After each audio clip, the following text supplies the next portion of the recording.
Dans cette pièce qui accueille en général le conseil de la Casques, une cinquantaine d'entreprises du BTP sont représentées.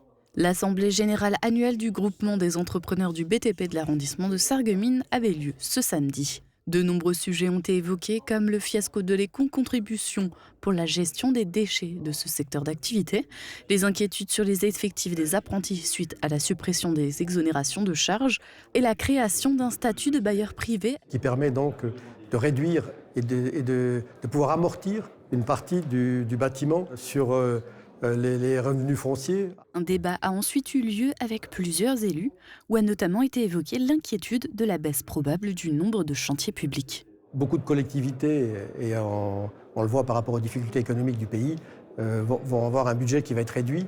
Et cette réduction de budget va inévitablement se ressentir sur le nombre de chantiers en construction dans notre région.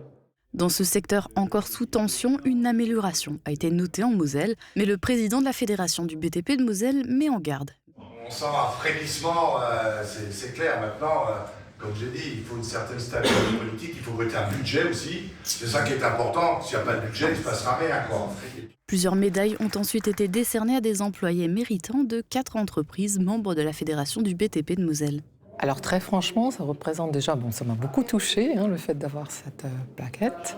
Ensuite, ça représente quand même tout ce que ça englobe dans mon travail, enfin la reconnaissance de mon travail.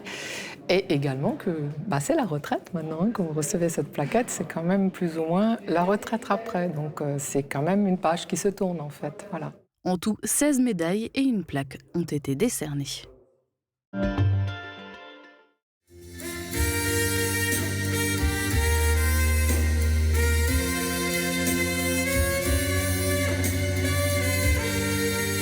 Il a lancé les festivités dans la cité faïencière. L'artiste alsacien Robin Leon était en concert à côté de l'hôtel de ville à Sarreguemines. Le chanteur et musicien s'est produit pendant plus d'1 heure devant un large public. Sa voix et son instrument favori, la trompette, ont réchauffé l'ambiance et ont fait danser les spectateurs. Sarreguemines a marqué le début de sa tournée pour les fêtes de fin d'année. Très très bien, c'était le premier de la tournée. Donc je suis toujours un peu anxieux pour le premier de la tournée puisqu'il y a plein de nouveautés. Il faut que tout soit rodé, il s'est très bien passé, le public était génialissime. On avait un peu froid, mais en tout cas, c'était génial. Et moi, j'adore sillonner en Alsace-Lorraine, en Allemagne, pour donner cette magie de Noël au public et eux me la rendent. Donc, c'est vraiment un grand plaisir. Petit Papa Noël, quand tu descendras du ciel, avec tes jouets parmi nous. Après le Conservatoire de Strasbourg et sa victoire dans l'émission allemande Immer wieder Sonntags, Robin Leon enchaîne les tournées, les festivals et les passages dans les médias et présente le Robin Leon Show sur France 3. Son aventure l'a mené jusqu'à Sarreguemines. Durant le concert, il a interprété plusieurs chants de Noël, des reprises et ses propres compositions. Des personnes de toutes les générations sont venues l'écouter. Il a pu rencontrer ses fans à la fin du concert. Il entame la fameuse série de Noël, donc c'est toujours très appréciable. Donc on est venu en famille pour l'occasion. On regrette pas du tout parce que c'était un super spectacle, il y avait de la qualité, de l'enjou, et puis c'était super. Alors pour une fois que Sarreguemines fait quelque chose de vraiment bien, super. C'est vrai qu'il y avait beaucoup d'ambiance, ça change, et je pense que Robin y parle à tous les âges. Oui. Oui, très bien, les chansons de Noël, magnifiques. Ah, oui. Magnifiques. C'est très chaleureux, avec une belle ambiance, et puis ça met de bonne humeur tout de suite pour les festivités à venir. Le chanteur de Schlager va célébrer ses 10 ans de scène l'année prochaine. Le concert sera au Zénith de Strasbourg le 13 mai 2026.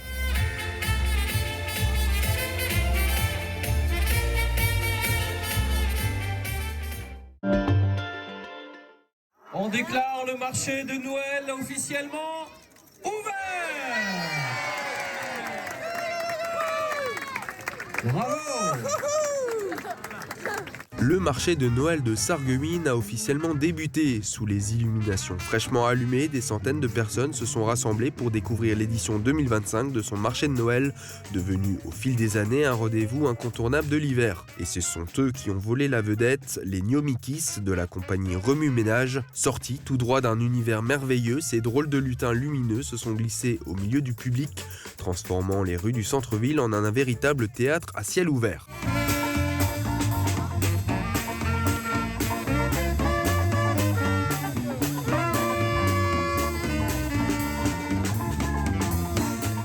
petits et grands se sont laissés embarquer dans cette parenthèse enchantée et même le Père Noël lui-même n'a pas manqué l'événement. Hein? Après tu mettras le néné, hein? Et en rentrant tu mets un peu de pommade là, t'as bien les joues rouges, hein? C'est le froid, hein, ma chérie? C'est trop froid, hein? Maman, elle te mettra. Pour la municipalité, cette inauguration marque le début d'un mois de festivités. C'est une célébration qui mêle la féerie de Noël à l'âme profonde de Sarreguemines, ville faïencière. La ville se part d'un manteau de lumière. Plus de 30 chalets qui scintillent et qui se dressent au cœur de notre centre-ville. Les rues qui vibrent d'une belle ambiance chaleureuse, portée par les chants, les parfums de douceur à déguster, et puis tout notre artisanat local. Alors ce marché n'est pas seulement un marché de Noël, il est faïencier, je l'ai déjà souligné, enraciné dans notre histoire et dans notre identité. Une balade qui a aussi permis au public de découvrir tous les artisans locaux et les chalets gourmands présents sur le marché. Le marché de Noël sera ouvert jusqu'au 24 décembre 2025. Couverture, crépissage, peinture et isolation. Avec Moder Habitat, votre maison sera belle et confortable par tous les temps. Radio Studio 1, 105.8, la radio qui pulse entre Beach et Sarreguemines. De la pop, du rock, des années 80 et une équipe qui vit la musique à fond. Radio Studio 1. Super Error Back vous accueille au quotidien et par tous les temps. Nos traiteurs vous servent avec le sourire au rayon charcuterie. Et pour des desserts toujours plus réussis, rendez-vous dans notre boulangerie-pâtisserie. La météo avec U, commerçant autrement. Bonjour tout le monde, la semaine dernière je vous parlais des festivités de carnaval qui sont maintenant lancées avec l'intronisation du couple princier pour l'année 2026. Et vous m'avez dit dans les commentaires que pour vous c'était une tradition importante à transmettre à nos enfants. Et quel autre moment, surtout en cette belle période de l'Avent, est-elle essentielle à faire perdurer pour vous? Dites-le nous dans les commentaires sur notre page Facebook. Et côté météo, pour demain, on débutera la journée sous un ciel couvert et une bruine persistante. L'après-midi, les averses seront plus faibles, mais les nuages toujours très présents. Côté température, les minimales iront de 2 à 3 degrés et les maximales de 4 à 5 degrés. Demain, nous fêtons les Catherines et il fera jour de 7h54 à 16h42. Passez tous encore une belle journée et à demain.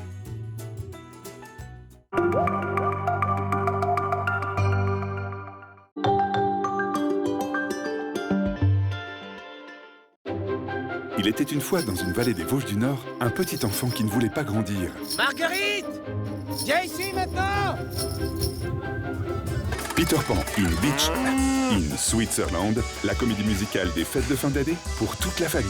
Du 26 décembre au 4 janvier, au cœur du site verrier de Meisenthal. 4e Rumbalé, sur la gauche, direct jusqu'au matin. Vivez la magie d'un Noël faïencier du 21 novembre au 24 décembre à Sarreguemines.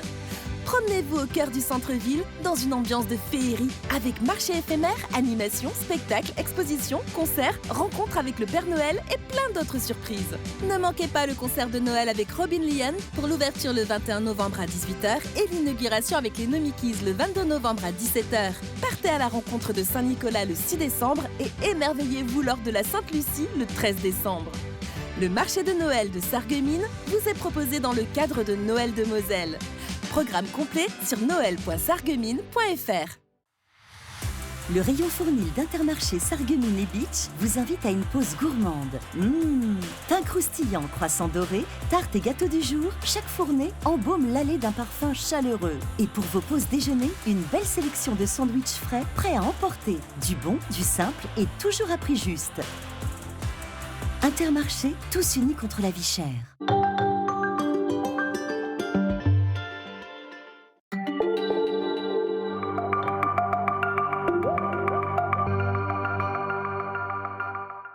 Bonjour à toutes et à tous, mise en avant de la filière bois au Pays de Beach. Une nouvelle association vient d'être créée, l'association des métiers du bois du Beacherland. J'ai le plaisir d'accueillir aujourd'hui son président Pierre Fromols. Bonjour. Bonjour Mario. Et vous êtes aux côtés de Serge Weil, vice-président de la communauté commune du Pays de Beach. Bonjour. Bonjour à vous. Merci à tous les deux d'être avec nous aujourd'hui. Alors cette association des métiers du bois du Beacherland vient tout juste de voir le jour. Qu'est-ce qui a motivé sa création au tout départ ? Au départ, en fait, c'était déjà de valoriser à la fois les artisans du bois, mais aussi de la filière bois, tout simplement. Et la communauté de communes, dans sa compétence de développement économique ou de marketing territorial, a très rapidement suggéré la création de cette association avec les entreprises du bois du Beacherland. Et justement, donc, Pierre Fromholz, vous êtes le gérant de Schumacher Bois. Qu'est-ce qui vous a donné envie de vous lancer concrètement dans cette aventure ? Alors effectivement, donc, ça fait quelques années que ça me trottait dans la tête, et donc en relation avec Pierre Schaeffer de la Fédération du bâtiment, dont je fais partie également, et donc la communauté de communes qui très vite a accepté notre proposition et qui nous soutient aussi bien logistiquement et depuis peu financièrement, et je les remercie encore. On a décidé de créer cette association. Il y a 2 grands axes. Le premier, c'est de faire découvrir ou redécouvrir la filière bois du Pays Beach. Mais je dirais l'axe le plus important, c'est la formation. C'est la formation parce qu'effectivement, aujourd'hui, on a sur le Pays Beach aucune formation qui est vraiment dédiée au bois. C'est dommage, mais je pense qu'on y reviendra. On va en rediscuter plus longuement tout à l'heure de l'aspect formation pour la jeunesse. Du côté de la CCPB, pourquoi c'était si important de mettre cette filière en particulier en valeur ? Cette filière en particulier, alors je parle aussi en tant que vice-président du parc naturel régional des Vosges du Nord. Le parc naturel régional des Vosges du Nord, c'est 85 000 hectares de forêt. Donc évidemment que c'est une matière première à la fois pour le tourisme, évidemment, mais aussi et principalement pour l'industrie ou l'artisanat du bois. Et donc il est normal que dans son rôle, dans sa compétence, la communauté des communes, un petit peu comme ça a été le cas avec le verre et le cristal, mettent en avant cette production, cette filière pour la montrer au plus grand nombre et aussi pour intéresser le plus de jeunes possible à cette filière. Et justement, quel est le potentiel en termes de ressources dans le Pays Beach ? Alors le Pays Beach, en quelques chiffres, c'est 40 000 hectares de forêt. Ça représente 2/3 de sa surface. C'est 35 entreprises qui concernent des menuisiers, des charpentiers et des scieurs. Et c'est 25 millions d'euros de chiffre d'affaires, 200 employés. Et l'objectif, c'est aussi de mettre en avant justement le savoir-faire des artisans du Pays Beach. Est-ce que c'est une manière de leur redonner de la visibilité ? Oui, donc on est présent depuis très longtemps. Je citais encore dernièrement un scieur local qui a sa 5e génération, donc qui a été créé dans les années 1800. Donc tout le monde est connu sans vraiment l'être pour autant. C'est-à-dire que certains scieurs, certains charpentiers, certains menuisiers travaillent beaucoup en local, d'autres vont travailler au niveau national, voire de l'international. Et l'idée première de cette association, comme je le disais avant, c'est donc de se faire découvrir ou redécouvrir. Et l'idée, c'est d'ouvrir nos portes, alors soit individuellement, soit créer, on va en discuter en réunion prochainement, une journée pour le bois du Pays Beach, et pourquoi pas créer des forums où on inviterait des élèves, toutes les personnes qui sont susceptibles de s'intéresser à cette filière. Donc il y aura pas mal d'événementiels qui sera en cours justement pour les montrer tout votre savoir-faire. Alors le lundi 10 novembre, il y a eu la signature officielle de l'acte de parrainage par l'État et les collectivités territoriales. Concrètement, qu'est-ce que ça va apporter à l'association ? Alors, cette signature du parrainage, pour nous, elle est très importante parce qu'elle a effectivement associé la communauté de communes du Pays Beach, mais également le département. Donc Patrick Weiten était là en personne, mais aussi l'État. L'État où le sous-préfet de Sarreguemines était présent, mais également le préfet, le nouveau préfet qui vient d'arriver sur le territoire. Donc pour nous, c'est une visibilité en plus. Alors c'est super parce que ça a été fait en plus le jour du dévoilement de la nouvelle boule. Donc toutes les caméras étaient là, les journaux aussi, et je les remercie. Et ça nous a permis de super bien démarrer cette association. C'est une marque de confiance aussi par l'État, les collectivités Évidemment, c'est un partenariat, en fait, un soutien, un partenariat et aussi un engagement vis-à-vis de cette association et des métiers qui y sont représentés pour leur apporter le soutien nécessaire et la visibilité nécessaire. Et vous l'avez évoqué tout à l'heure, l'autre objectif très important de l'association, c'est la formation, tournée notamment vers les jeunes. Quels sont les besoins que vous avez identifiés ? Donc justement, c'est vraiment l'axe pour moi le plus important.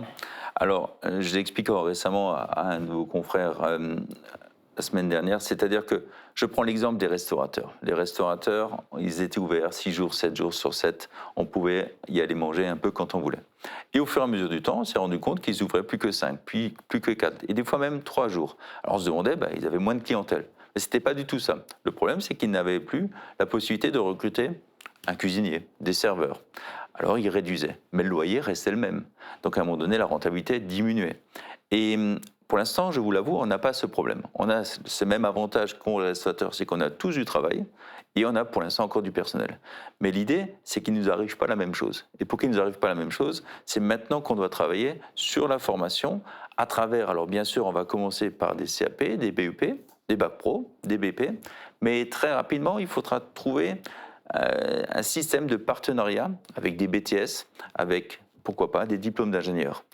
Et ça, on veut travailler sur 2 axes. Le premier axe, c'est l'apprentissage, qui a le vent en poupe, où l'État a beaucoup poussé donc, les futurs travailleurs à passer par l'apprentissage, comme il se fait déjà depuis très longtemps en Allemagne, mais ne pas faire que d'apprentissage, faire aussi de la formation continue, parce qu'il y en a certains qui ne voudront jamais faire d'apprentissage, et ce n'est pas un souci. On ouvrait les 2 possibilités.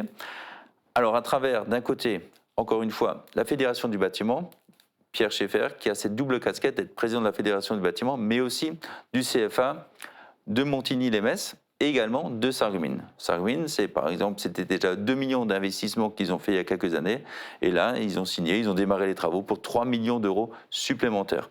Donc, la Fédération du bâtiment, à travers les CFA, ils ont une puissance considérable, mais ils ont aussi cette nécessité, comme une entreprise, de rentabilité. Pierre Schaeffer le disait encore samedi lors de la réunion de la fédération, lorsque les dépenses sont plus importantes que les recettes, ça ne fonctionne plus. Et du coup, il doit trouver un équilibre financier. Alors, à côté de ça, il y a aussi l'État. L'État, à travers donc, le rectorat et à travers les lycées. Et le lycée Tessier et le LEP, en l'occurrence, avec Madame la proviseure, qu'on a déjà rencontré aussi, ce qui permettrait d'avoir, d'un côté, ce côté pratique apprenti, et d'un autre côté, cette partie théorique. Et l'ensemble pourrait travailler dans un même lieu, c'est-à-dire Beach. Et pourquoi Beach? Parce qu'effectivement, c'est là qu'on recense le plus d'entreprises de la filière bois, mais ça serait ouvert bien sûr à tout le monde. C'est-à-dire que l'élève de Sarreguemines qui voudrait aller en bois, qui pour l'instant doit aller soit à Haguenau, soit à Montigny, eh ben, en 30 minutes, il est à Beach. Et ce qu'il y a aussi, c'est qu'à travers cette filière bois, on n'intéresserait pas que des élèves qui ont 14 ou 16 ans, mais aussi des personnes en reconversion. C'est-à-dire, malheureusement, on a un tissu économique frontalier qui se dégrade fortement, avec beaucoup d'entreprises qui vont mal. Et certains jeunes de 30-35 ans qui n'ont pas forcément de CAP et de BUP aimeraient peut-être se reconvertir dans d'autres métiers, comme le bois, mais ils ont peut-être déjà une famille, une maison, des enfants, et ils n'iraient pas forcément faire cette formation à Montigny ou à Haguenau. Par contre, si cette formation existait à Beach, eh ben, à 8h moins 20, il part de la maison et il est à sa formation, et à 5h30, il est de retour à la maison. Et ça nous permettrait, à nous les entreprises, d'avoir des élèves qui passeraient chez nous beaucoup plus facilement que s'ils devaient aller dans des secteurs beaucoup plus éloignés. Donc voilà. Et vous espérez pouvoir créer ces formations à partir de quand? Alors, c'est peut-être un petit peu trop optimiste, mais pour moi, l'idée, c'est qu'en septembre 2026, une formation puisse déjà être en place à Beach, donc au lycée. Ok, on suivra ça avec attention. Pour la CCPB, ça permet aussi de garder un petit peu la jeunesse au pays de Beach, d'avoir les formations directement sur place. Parce que s'ils font une formation peut-être plus loin, ils risqueraient aussi de partir... Pierre le disait très bien, en fait, le tissu économique est quand même relativement fragile. Et d'apporter cette solution de formation à des jeunes du territoire, des jeunes ou moins jeunes. Et c'est d'ailleurs aussi la raison pour laquelle la communauté des communes a accordé une une subvention de 5 000 € d'investissement à l'association des Chabots qui va acquérir en fait, un atelier mobile pour aller dans les collèges, les lycées et montrer un petit peu tout ce qu'on peut faire avec le bois. Donc c'est aussi à leur intention et leur attention que ça a été créé. Développer la filière bois, c'est aussi un moyen d'agir pour l'économie locale. Quelles sont les retombées que vous espérez ? Effectivement, nous, l'idée, c'est de travailler sur les circuits courts. C'est-à-dire que le fait que justement, on ait une quantité de bois très importante au Pays Beach, on l'entend depuis des années que ce bois, c'est 4000 grumiers quand même par an qui partent chaque année du Pays Beach. Le gros problème, c'est qu'une partie très infime de cette grande quantité de bois est travaillée dans le Pays Beach. Bien souvent, elle part directement en Chine. Et elle nous revient, bien sûr, mais la valeur ajoutée n'est pas chez nous. Donc l'idée, c'est que cette matière première qu'on a au Pays Beach puisse être transformée au Pays Beach par des scieurs, par des charpentiers, par des menuisiers. Et après, bien sûr, qu'on puisse travailler en local, mais aussi, comme ça se fait déjà aujourd'hui, au niveau national et voire l'international. Donc ça vient de chez nous et ça part partout ailleurs par la suite, mais avec une forte valeur ajoutée. Et non pas juste un bout de bois qui arrive en Chine et qui revient avec du parquet chez nous, pas cher du tout. Très bien, merci beaucoup pour toutes ces informations. Évidemment, on suivra les évolutions de cette nouvelle association, l'élaboration de vos projets, etc. Merci d'avoir été avec nous. Merci à vous. Merci à vous. Et très bonne journée à tous.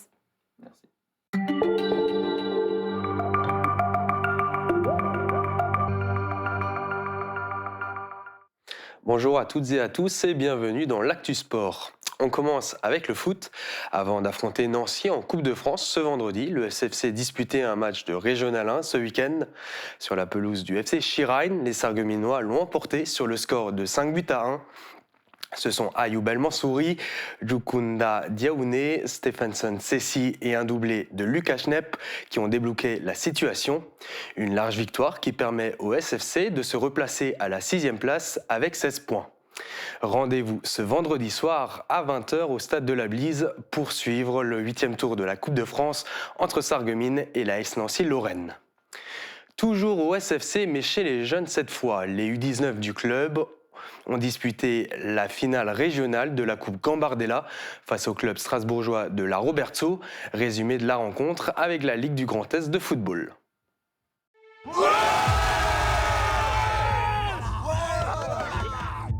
On savait que c'était une belle équipe. C'est des guerriers sur le terrain, c'est des gens qui jouent au football, qui sentent le football.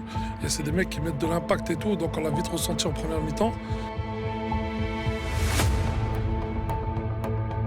C'est vraiment une belle équipe. Leur schéma de jeu nous a mis en difficulté directe. On a pris directement le but dans les 5 premières.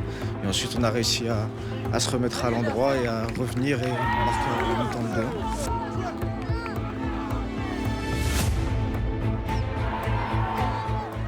Tout de suite, j'ai dit aux garçons à la mi-temps qu'il fallait réagir très rapidement. Donc dans les 10 premières minutes, marquer un but. Donc on a réussi à marquer et répondre aussi dans l'impact. Et sur la deuxième mi-temps, on était un peu plus fébrile, je pense. Physiquement, on a un peu baissé par rapport à eux aussi. Et on a beaucoup plus subi. C'est pas exactement ce qu'on voulait faire, mais c'est comme ça, on s'est adapté. C'était équilibré, c'est 2 belles équipes. Chacun a eu sa mi-temps. Et puis après, séance de tir au but et c'est pile ou face.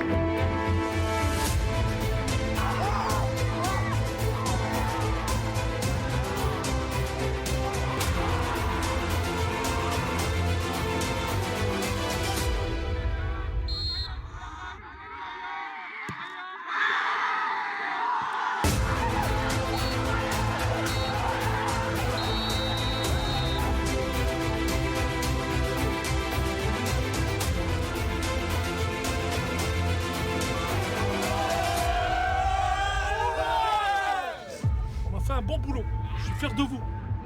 Maintenant, c'est vous l'avenir, les gars. Donc, levez la tête. Ça, c'était la Coupe de France des jeunes. C'est comme ça, c'est une expérience. C'est comme ça qu'on apprend. Et on va travailler et on va évoluer. D'accord? Félicitations à tout le monde. Félicitations, c'est bien. Allez. Bravo, les gars, pour le parcours. En handball, maintenant, Sarralbe poursuit sa très bonne saison. Le club s'est imposé à domicile contre Étain Rayon Artistique Sportif Sténois sur le score de 30-19. Une très belle victoire qui permet aux Sarrabigeois de rester leader du groupe Honneur masculin. Avec 21 points, ils ont dernier 4 longueurs d'avance sur le deuxième Vigneulles Handball.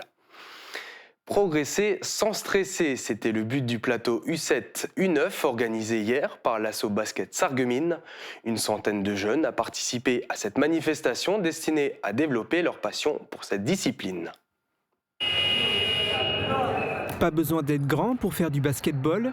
Illustration hier à Sarreguemines où un plateau U7-U9 était organisé au gymnase Henri Nominé. 9 équipes issues de 5 clubs du secteur y participaient.